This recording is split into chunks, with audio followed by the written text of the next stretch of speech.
Satu, dua.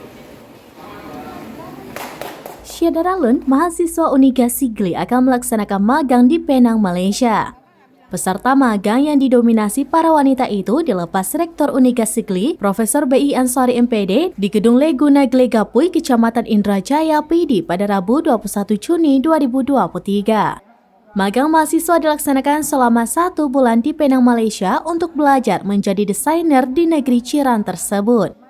Pemberangkatan mahasiswa untuk magang dihadiri sejumlah orang tua dan dosen di kampus yang didirikan almarhum mantan Bupati PD Nurdin Abdurrahman tersebut.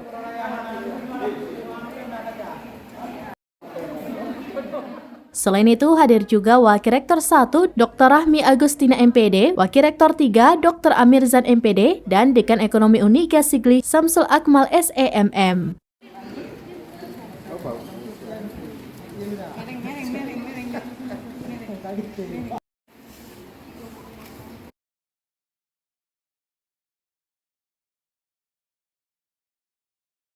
Dari PD, Muhammad Nazar, Suraminus.com.